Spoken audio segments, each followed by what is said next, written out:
Hello friends, learning के एक और वीडियो में आपका स्वागत है। फ्रेंड्स, जैसा कि हम सभी को पता है कि अभी यूएसए के इलेक्शंस कंप्लीट हो चुके हैं और डोनाल्ड ट्रंप अब नए प्रेसिडेंट इलेक्ट हुए हैं, जिसका बहुत ही पॉजिटिव इम्पैक्ट वर्ल्ड मार्केट में हुआ है और जिसके पीछे कई रीजंस भी हैं, जिसमें सबसे बड़ा रीज़न वॉर्स को बंद कराना है। फ्रेंड्स, ट्रंप स्टार्टिंग से ही बोल रहे हैं कि अगर वो प्रेसिडेंट होते तो ये वॉर्स नहीं होती, यानी कि उनका इंटेंशन नो मोर वॉर्स का है एंड मेनली फोकस जो है वो इकोनॉमी के ऊपर है। इससे हम उम्मीद कर सकते हैं कि रसिया यूक्रेन वॉर जो अभी लगभग 3 साल कंप्लीट करने वाला है वो जल्दी बंद हो सकता है। वहीं इजराइल एंड गाजा कॉन्फ्लिक्ट का कोई सॉल्यूशन निकल सकता है, जिससे ग्लोबली काफ़ी पॉजिटिव डेवलपमेंट्स देखने को मिलेंगे। एंड फ्रेंड्स, इसी रीजन की वजह से मार्केट में काफ़ी पॉजिटिव वाइब्स आ रही हैं एंड मैक्सिमम स्टॉक्स काफ़ी अच्छी रैली दिखा रहे हैं। लेकिन यहाँ पर हमें पेशेंस दिखाते हुए मार्केट के स्टेबल होने का वेट करना चाहिए ताकि हम फोमो के ट्रैप से बच सकें। अदरवाइज हो सकता है कि किसी स्टॉक को हम बिना किसी वजह के सिर्फ बुलिश ट्रेंड के कारण बाय कर उसमें ट्रैप हो जाएं। तो इसलिए ऐसे टाइम पर उन स्टॉक्स को स्टडी करना चाहिए जिनके फंडामेंटल स्ट्रांग होने के साथ साथ बढ़िया वैल्यूएशन पर भी अवेलेबल हों। एंड जब मार्केट स्टेबल हो जाए तब बाकी के स्टॉक्स को भी हम एनालाइज कर सकते हैं। एंड आज के इस वीडियो में हम कुछ ऐसे ही स्टॉक डिस्कस करने वाले हैं, इसलिए वीडियो को बिना स्किप किए पूरा एंड तक जरूर देखिए। एंड फ्रेंड्स, अगर आपने चैनल पर फर्स्ट टाइम विजिट किया है तो चैनल को सब्सक्राइब करने के साथ साथ बेल आइकन पर क्लिक करके ऑल पर क्लिक कर दीजिएगा ताकि आगे आने वाले सभी इंपॉर्टेंट वीडियोस की टाइमली नोटिफिकेशन आपको मिलती रहे। एंड फ्रेंड्स, वीडियो सिर्फ और सिर्फ एजुकेशनल पर्पज के लिए है, ये कोई भी बाइंग या फिर सेलिंग रिकमेंडेशन नहीं है। इसलिए किसी भी स्टॉक में इन्वेस्टमेंट करने से पहले खुद की स्टडी जरूर करें और इन्वेस्टमेंट अपने रिस्क पर ही करें। तो चलिए मूव करते हैं आज के अपने स्टॉक्स पर। आज के वीडियो की हमारी फर्स्ट कंपनी है बालाजी एमाइंस लिमिटेड, जिसने पिछले 5 साल में 450% से ज्यादा के रिटर्न दिए हैं। लेकिन सितंबर 2021 से इसमें हमें डाउनफॉल ही देखने को मिल रहा है और ये अपने टॉप से लगभग 55% के करेक्शन पर अवेलेबल है। और यहाँ पर हम देख सकते हैं कंपनी पिछले 1.5 साल से कंसोलिडेट कर रही है और इस लेवल पे हमें इसका बहुत ही अच्छा सपोर्ट देखने को मिल रहा है। कंपनी का मार्केट कैप 6,700 करोड़ का है और स्टॉक पी भी काफी बढ़िया 34.68 का है। बालाजी एमाइन स्पेशलाइज्ड है in the manufacturing of methyl amine, ethyl amine, derivative of speciality chemical and pharma excipient. इसके अलावा ये डाउनस्ट्रीम प्रोडक्ट जैसे कि फार्मास्यूटिकल प्रोडक्ट्स एंड पेस्टिसाइड्स की भी मैन्युफैक्चरिंग करती है। कंपनी इंडिया की one of the largest aliphatic amine manufacturer है एंड कंपनी के प्रोडक्ट पोर्टफोलियो में 30 से ज्यादा डिफरेंट प्रोडक्ट देखने को मिलते हैं।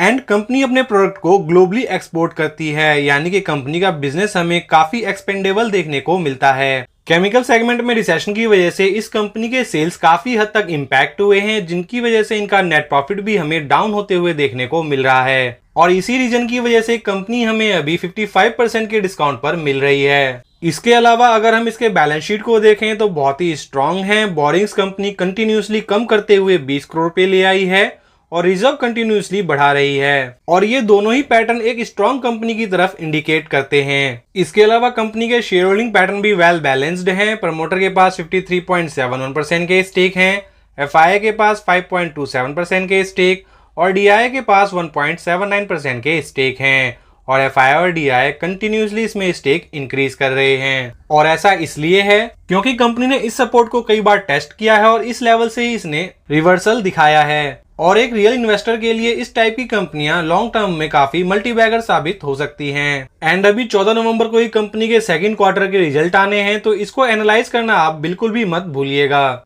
आज की हमारी सेकंड कंपनी का मार्केट कैप 6,074 करोड़ का है और स्टॉक भी बहुत ही बढ़िया 26.6 का है। वही इंडस्ट्री पी देखा जाए तो 37 का है। तो इस लेवल पे कंपनी का वैल्यूएशन काफी चीप एंड अट्रैक्टिव देखने को मिल रहा है। कंपनी का फेस वैल्यू 5 का है, वहीं डेट टू इक्विटी 1 से नीचे का है और साथ ही 722 का ऑल टाइम हाई लगाने के बाद अभी ये 670 के लेवल पर ट्रेड कर रही है। और यहाँ पर हम बात कर रहे हैं आरती फार्मा लैब्स लिमिटेड की, जो फरवरी 2023 में आरती इंडस्ट्री से डीमर्ज होने के बाद अभी तक 158% के रिटर्न दे चुकी है। हालांकि कंपनी काफी वॉलेटाइल देखने को मिलती है, लेकिन लॉन्ग टर्म में ये अप ट्रेंड में ही देखने को मिल रही है। Company engaged in the development of active pharmaceutical ingredient, API intermediate, regulatory starting material, basic starting material, की building blocks and xanthine derivative for clinical testing and commercial production. इसके अलावा कंपनी प्रोवाइड करती है stability study, scale up process optimisation, process validation and commercial manufacturing and company India की leading pharmaceutical and nutraceutical manufacturing company है with a global footprint. और demerge होने के बाद इस एंटिटी ने काफी कमाल का परफॉर्मेंस दिखाया है और इसमें ग्रोथ भी हमें काफी अच्छी देखने को मिल रही है। जहां अगर हम आरती इंडस्ट्री की बात करें तो वो अभी भी एक ही रेंज में हमें देखने को मिल रही है, लेकिन उससे डीमर्ज होने के बाद इसका परफॉर्मेंस हमें अलग लेवल का ही देखने को मिल रहा है। कंपनी के सेल्स 1200 करोड़ से बढ़कर अप्रॉक्स 2000 करोड़ के अराउंड हो चुके हैं। वहीं अगर नेट प्रॉफिट को देखें तो 122 करोड़ से बढ़कर 228 करोड़ पे पहुंच चुके हैं। यानी कि इसके पीएनएल को देखने के बाद ऐसा बिल्कुल भी नहीं लगता कि केमिकल सेगमेंट में रिसेशन चल रहा है या फिर कोई दिक्कत देखने को मिल रही है। कंपनी अपने फार्मास्यूटिकल बिजनेस को बहुत ही स्मूथली रन कर रही है, जिसका फायदा इसके इन्वेस्टर्स को भी मिल रहा है। इसलिए इसका शेयर होल्डिंग पैटर्न भी वेल बैलेंस्ड देखने को मिलता है। प्रमोटर के पास 46.10% के स्टेक हैं,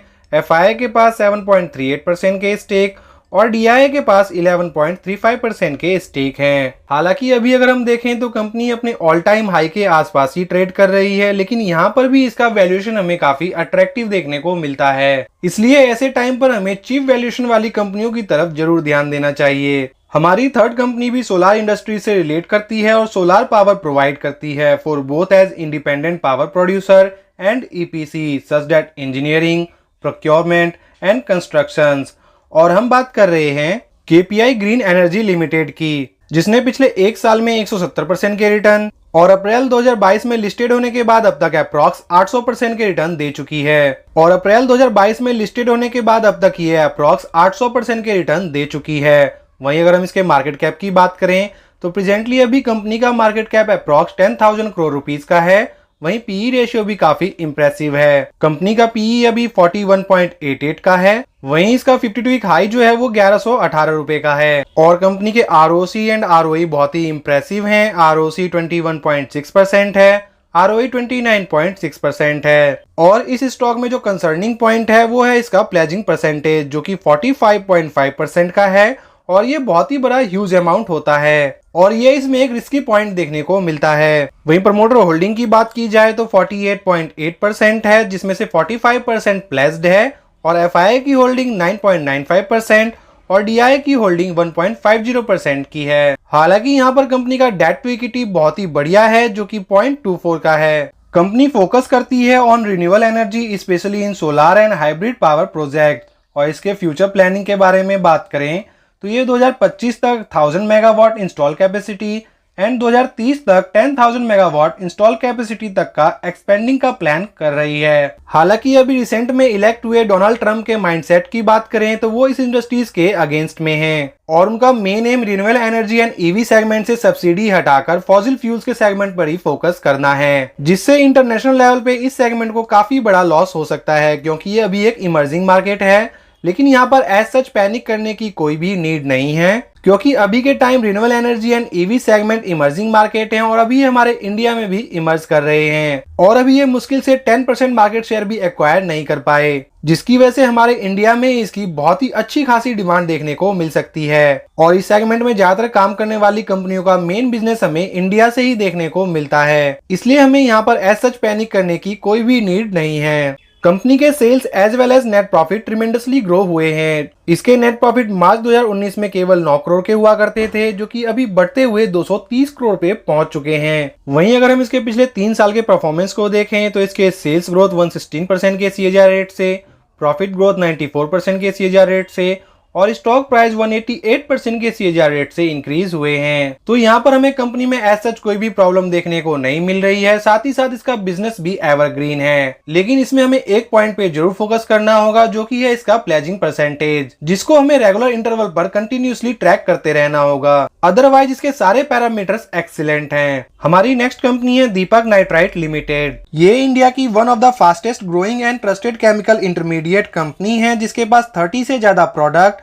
56 से ज्यादा एप्लीकेशंस एंड 1000 से ज्यादा क्लाइंट्स देखने को मिलते हैं। और 2019 से ये इंडिया की फिनॉल एंड एसीटोन की लार्जेस्ट प्रोड्यूसर है। इसके अलावा कंपनी के पास 75% का मार्केट शेयर है in the segment of sodium nitrite, sodium nitrate and nitrotoluene. And company का 22% रिवेन्यू मेनली यूएस से, Europe and Asian Middle East market से आते हैं एंड डोमेस्टिक मार्केट से इसका 78% का रिवेन्यू कंट्रीब्यूट होता है। कंपनी के पास 6 फुली इंटीग्रेटेड मैन्युफैक्चरिंग फैसिलिटीज के साथ वडोदरा में R&D सेंटर भी है। हालांकि केमिकल सेगमेंट में रिसेशन का इम्पैक्ट इसके सेल्स पे तो नहीं हुआ है, लेकिन इससे इनका ऑपरेटिंग प्रॉफिट बहुत ही बुरी तरह प्रभावित हुआ है, जिसकी वजह से इसका नेट प्रॉफिट भी हमें इम्पैक्ट होते हुए देखने को मिल रहा है। एक टाइम पे इसका नेट प्रॉफिट 1067 करोड़ के हुआ करते थे, जो कि अभी घटकर 864 करोड़ के हो चुके हैं। इसके अलावा कंपनी ने बहुत ही स्ट्रॉन्ग बैलेंस शीट भी मेंटेन किया हुआ है। बोरिंग्स केवल 286 करोड़ के हैं, वहीं रिजर्व अभी 4789 करोड़ का देखने को मिलता है। और अभी कंपनी का शेयर होल्डिंग पैटर्न भी कमाल का है। प्रमोटर के पास 49.24% के स्टेक हैं, एफआईआई के पास 6.68% के स्टेक और डीआईआई के पास 22.30% के स्टेक हैं। और अभी ये अपने ऑल टाइम हाई से क्रैक्ट होकर 10% के डिस्काउंट पर अवेलेबल है। और अभी कोई भी इन्वेस्टमेंट रिगार्डिंग डिसीजन लेने से पहले कंपनी के 13 तारीख को सेकंड क्वार्टर के रिजल्ट आने हैं, तो उसे हमें जरूर एनालाइज कर लेना चाहिए। आज की हमारी लास्ट कंपनी है एडीएफ फूड्स लिमिटेड, जिसने पिछले एक साल में 26% के रिटर्न और पिछले 5 साल में 393% के रिटर्न प्रोवाइड किए हैं। कंपनी का पीएनएल तो बढ़िया है ही, चाहे हम बात करें इसके सेल्स की, ऑपरेटिंग प्रॉफिट की या फिर नेट प्रॉफिट की, सारे ही पैरामीटर हमें एक्सीलेंट देखने को मिल रहे हैं। इसके अलावा अभी रिसेंटली कंपनी के सेकंड क्वार्टर के रिजल्ट आए हैं, जो कि बहुत ही शानदार है, चाहे हम बात करें ईयर ऑन ईयर की या फिर क्वार्टर ऑन क्वार्टर की। दोनों ही जगहों पे कंपनी ने काफी कमाल का परफॉर्मेंस दिखाया है। एडीएफ फूड स्पेशलाइज्ड है in the production and export of a variety of traditional food product including pickles, chutney, paste, sauce, ready to eat meals, frozen and can foods. और कंपनी का market span Europe, USA, Australia and Gulf countries में देखने को मिलता है। ये एक leading global food manufacturing company and distributor है, जिसका प्रेजेंस 55 से ज्यादा कंट्रीज में देखने को मिलता है। इन शॉर्ट अगर देखा जाए तो हमारे एनआरआई जो फॉरेन कंट्रीज में रहते हैं, उनको ये हमारे इंडियन फूड का टेस्ट कराती हैं, जिसके कारण कंपनी इजिली एक्सपेंशन कर पा रही है। और कंपनी का शेयर होल्डिंग पैटर्न भी काफी बढ़िया है। प्रमोटर के पास 36.17% के स्टेक हैं, एफआईआई के पास 9.55% के स्टेक और डीआईआई के पास 8.81% के स्टेक हैं। और अभी क्योंकि ये बहुत ही छोटी कंपनी है और अभी इसका मार्केट कैप केवल अप्रॉक्स 3000 करोड़ के अराउंड है, तो इसलिए अभी इसमें काफी ग्रोथ देखने को मिल सकती है। तो इसलिए इस टाइप की कंपनियों पे हमारा फोकस जरूर होना चाहिए। तो फ्रेंड्स, ये थे आज के हमारे बेस्ट स्टॉक जो अभी अच्छे वैल्यूएशन पर अवेलेबल हैं। आप चाहो तो इनको डीपली एनालाइज कर सकते हो। एंड फ्रेंड्स, आपकी इन स्टॉक्स के बारे में क्या राय है, कमेंट कर जरूर बताएं। वीडियो को लाइक एंड चैनल को सब्सक्राइब जरूर करें। Thank you for watching this video.